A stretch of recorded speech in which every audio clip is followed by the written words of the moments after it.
किस्मत वालों को मिलता है सच्चा प्यार। नमन न्यूयॉर्क अपने बिजनेस मीटिंग के लिए गया था और अब वहाँ का सारा काम ख़त्म करके आज इंडिया लौटा था। नमन मुंबई एयरपोर्ट पर इंतज़ार कर रहा था अपने ड्राइवर का, क्योंकि उसके ड्राइवर ने बोला था कि वो एयरपोर्ट पिक करने के लिए आने वाला है। काफ़ी टाइम हो गया लेकिन वो नहीं आया और ना ही उसका कॉल लग रहा था। कुछ देर बाद नमन का फ़ोन भी स्विच ऑफ हो गया क्योंकि चार्ज नहीं था। इंतज़ार करते करते बहुत टाइम हो गया था तो नमन ने सोचा कि वो टैक्सी से ही चला जाएगा। फिर वो अपना सारा सामान लेकर एयरपोर्ट से बाहर निकला और टैक्सी की राह देख रहा था कि कोई आए। तभी टैक्सी आते देख नमन ने उसे हाथ दिखाकर रोका और जैसे ही बैठने गया तो एक लड़की दूसरी साइड से टैक्सी में बैठ गई। नमन ने कहा कि ये टैक्सी उसने रोकी है तो वो बोली, तो क्या हुआ, बैठी तो मैं पहले ना, आप दूसरी टैक्सी ले लो। नमन फिर उससे कहा कि आपको किस तरफ जाना है। उसने कहा कि ये कहीं भी जाऊं, आपको उससे क्या मतलब। उसका ये सब सुन के नमन को थोड़ा गुस्सा आने लगा। एक तो मैं कब से इंतज़ार कर रहा हूँ, ड्राइवर नहीं आया और मेरा ये इधर मुझसे बहस कर रही है। फिर नमन भी टैक्सी में बैठ गया और बोला, भैया चलो। वो लड़की ज़्यादा कुछ नहीं बोली और आगे चल के उसका घर आ गया तो वह नमन से पहले ही उतर गई और नमन आगे निकल गया टैक्सी में। फिर जब नमन को प्यास लगा तो वह पानी पीने के लिए पीछे वाले सीट से पानी की बोतल लेने गया तो देखा कि उधर एक छोटा सा हैंड पर्स था जिसमें एक पैन कार्ड, आधार कार्ड और एक छोटी सी डायरी थी। वो पर्स उस लड़की का था। नमन ने ड्राइवर को बोला कि देखो, ये उस लड़की का पर्स इधर छूट गया, तुम इससे पुलिस स्टेशन में जाके जमा कर देना। फिर वो ड्राइवर बोलने लगा कि नहीं साहब, मैं नहीं पढ़ना चाहता ये पुलिस के चक्कर में। वो 10 सवाल पूछते हैं, बार बार पुलिस स्टेशन बुलाते हैं। मैं ठहरा एक ड्राइवर, दिन भर गाड़ी चला के कुछ पैसे कमाता हूँ। अगर पुलिस स्टेशन के ही चक्कर काटते रह गया तो खाऊंगा क्या। साहब ये काम आप ही कर दो, आप पुलिस स्टेशन जाके जमा कर देना। फिर नमन ने सोचा ठीक है, मैं एक जिम्मेदार नागरिक होने के कारण ये तो कर ही सकता हूँ। फिर नमन का घर आ गया। नमन ड्राइवर को उसका भाड़ा देकर उतर गया। नमन के घर में नमन अलावा उसकी मम्मी पापा रहते हैं। नमन उनसे मिला, उनका हाल चाल लिया और पूछा कि ड्राइवर आया क्यों नहीं एयरपोर्ट पर मुझे लेने।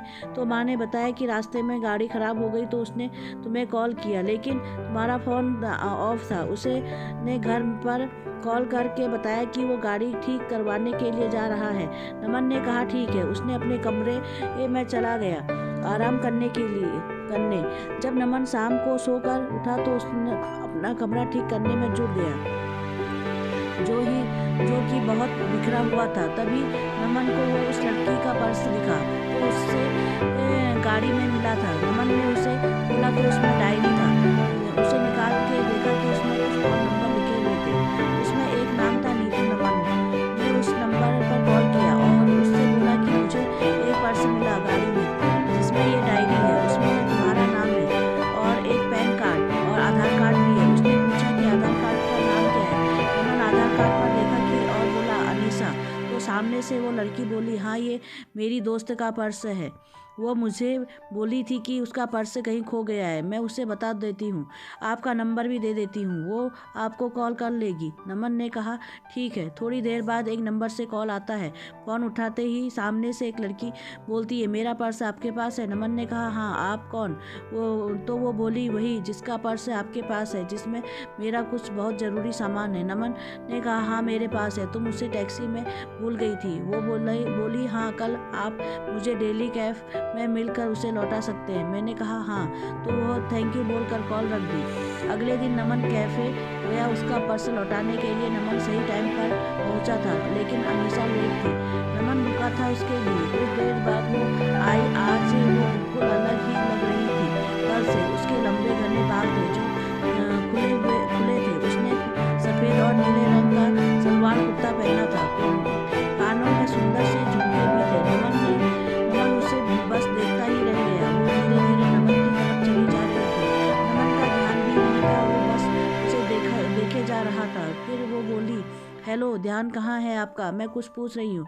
तो नमन जल्दी से उठ गया और बोला, हाँ आओ, मैं तुम्हारा ही वेट कर रहा था। वो बोली, हाँ सॉरी, मुझे थोड़ा लेट हो गया। नमन बोला, कोई नहीं, ठीक है। फिर नमन ने कहा, कॉफ़ी। वो बोली, सॉरी अभी नहीं, मैं थोड़ी जल्दी में हूँ, आप मेरा पर्स मुझे दे दो।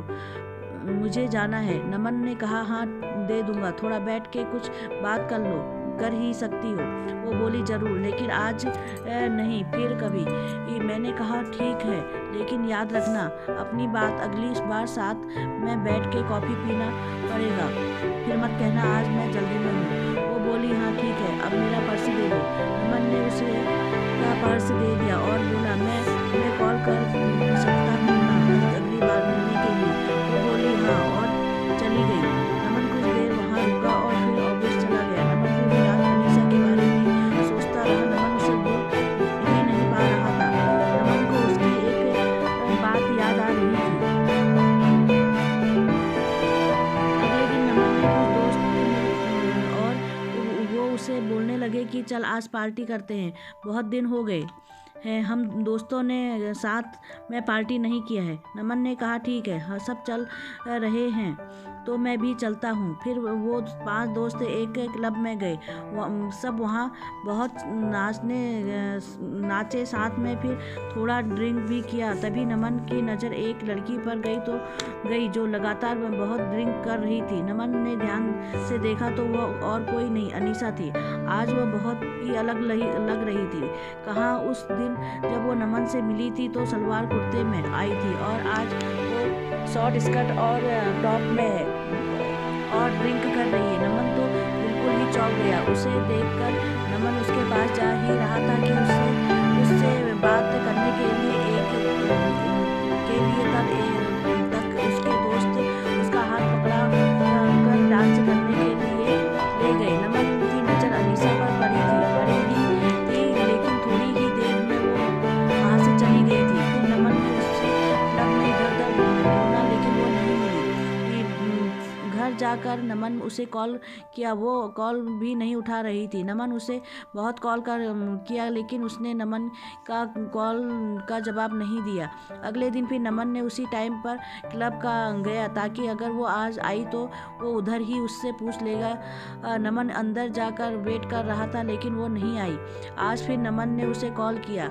इस बार उसने कॉल उठाया। कॉल उठाते ही नमन ने उससे पूछा कहाँ हो तुम? वो बोली क्यों, क्या हुआ? मैंने उससे बोला कि कल मैंने तुम्हें क्लब में देखा था, तुम हद से ज़्यादा ड्रिंक कर रही थी, क्या हुआ? तुम्हें कोई किसी बात का टेंशन है क्या? वो बोली नहीं और कॉल कट कर दी। नमन फिर उसे कॉल लगाया तो उसने कॉल नहीं उठाया। इस बार नमन वहाँ से घर चला गया। घर आकर उसने अनीसा को मैसेज किया कि अगर तुम्हें कोई किसी बात का टेंशन है तो मुझे बता सकती है। उसका कोई रिप्लाई नहीं आया। 2-3 दिन हो चुके थे, अभी तक अनीसा ने कुछ नहीं कहा था। नमन फिर अनीसा को कॉल किया। उसने कॉल उठाया। नमन ने बड़े आराम से बोला कि तुमने कुछ रिप्लाई नहीं दिया मेरे मैसेज का। वो चुप थी। नमन ने फिर बोला ऐसे चुप नहीं रहो, कुछ बोलो, कुछ परेशानी है तो बताओ, मैं तुम्हारी मदद कर सकता हूँ। फिर नमन ने कहा अच्छा चलो कल उसी कैफ़े में मिलो, तुम्हारी काफ़ी बाकी है एक मुझ पे। वो हाँ ठीक है बोलकर कॉल रख दी। नमन बड़ी बेचैनी से कल का इंतज़ार कर रहा था। अगले दिन वो सुबह उठा, अच्छे से तैयार होकर अनीसा से मिलने के लिए निकला। आज नमन खुद टाइम से पहले ही आकर इंतज़ार कर रहा था। थोड़ी ही देर में अनीसा आ गई। वो बहुत सुंदर दिख रही थी। आज उसने जीन्स टॉप पहना था और बाल वैसे ही खुले थे। वो जैसे जैसे आगे आ रही थी चल के उसके बाद उसकी आँखों की तरफ आ रहे थे। वो उन्हें ठीक करती हुई आ रही थी। वो आके नमन के सामने वाली कुर्सी पर बैठ गई। वो शांत थी। नमन ने पूछा कॉफ़ी? और वो हाँ की कॉफ़ी काफ़ी हल्की सी मुस्कुराहट के साथ बोली हाँ। नमन ने वेटर को कॉफ़ी के लिए बोला और अनीसा से बोला चलो अब बताओ क्या बात है जिससे तुम परेशान हो। पहले तो वो कुछ नहीं बोल रही थी, फिर नमन ने कहा बोलो कुछ। वो बोली कि मैं मुंबई में अकेले रहती हूँ, यहाँ मैं अपना करियर बनाने के लिए आई हूँ।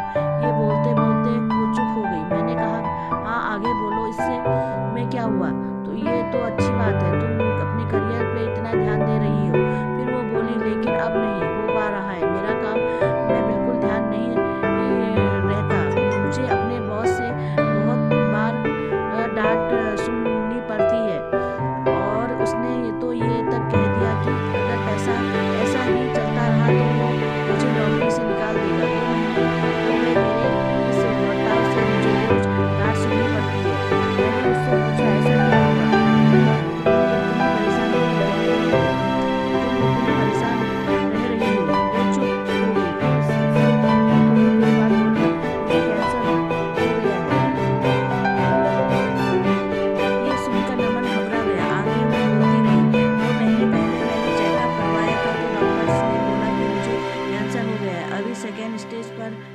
सुनकर मैं तब से परेशान रहती हूँ कि कैसे मैं सब करूँगी। मेरा इस दुनिया में कोई नहीं है।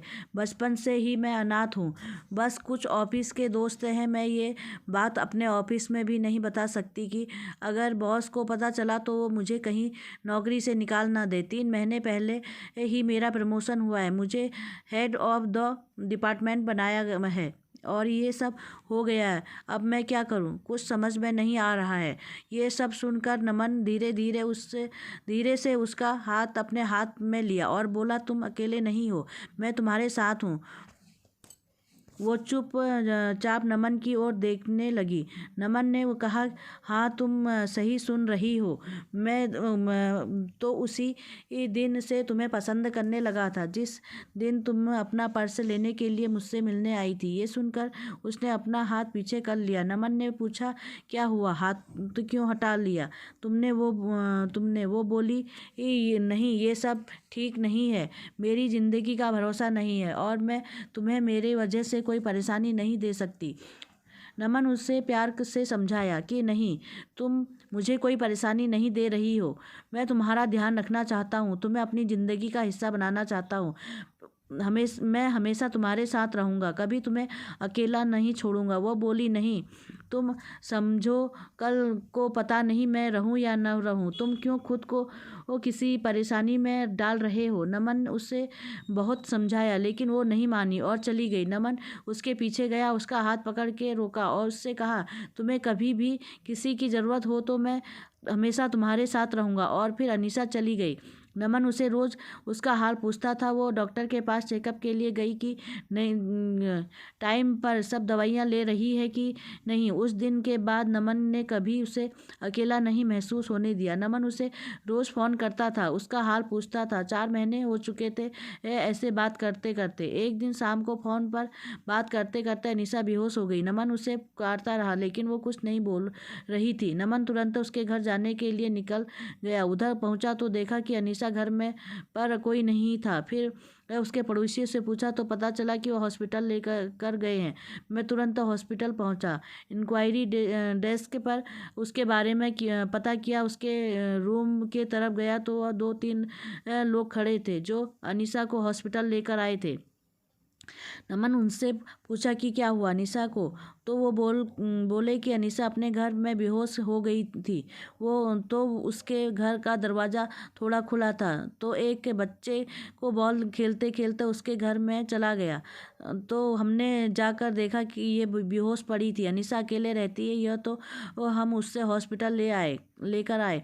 तभी आईसीयू से एक डॉक्टर बाहर आए और बोले, अनीसा की हालत ख़राब है, हमें उसका ऑपरेशन करना पड़ेगा। नमन ने पूछा, ऑपरेशन के बाद अनीसा बिल्कुल ठीक हो जाएगी ना? डॉक्टर ने कहा अभी कुछ बोल नहीं सकते। नमन ने कहा, डॉक्टर आप ऑपरेशन की तैयारी कर लीजिए और पैसे की कोई फिक्र न करें। ये सुनकर डॉक्टर चले गए। पूरे 5 घंटे बाद ऑपरेशन रूम से डॉक्टर बाहर आए। नमन जल्दी से डॉक्टर के पास गया और पूछा, अनीसा कैसी है? डॉक्टर ने कहा, ऑपरेशन सक्सेसफुल हुआ, घबराने की बात नहीं है कुछ। नमन के जान में जान आई। उसने पूछा, क्या मैं अनीसा से मिल सकता हूँ? डॉक्टर ने कहा, अभी नहीं, कुछ देर बाद। नमन ने कहा, ठीक है। फिर नमन बाद मैं अनीसा से मिला। वो नमन को देखकर रोने लगी। नमन उसके पास बैठा था। उसने कहा कि बोला था मैंने, मैं हमेशा तुम्हारे साथ रहूँगा। ये सुनकर अनीसा रोने लगी। नमन उसे चुप कराया और कहा, अभी तुम्हारा ऑपरेशन हुआ है, ऐसे में तुम्हें रोना नहीं चाहिए। हम दोनों बहुत देर तक एक दूसरे का हाथ पकड़ा कर बैठे थे। फिर वो दोनों घर आए। नमन उसका बहुत ध्यान रखता था। नमन ने अनीसा के बारे में अपने घर वालों को बता दिया तो अब वो अनीसा के साथ ही रहता है, उसका ध्यान रखता है। अब अनीसा पूरी तरह से ठीक हो गई। तब दोनों ने शादी कर ली और हमेशा के लिए दोनों एक साथ हो गई।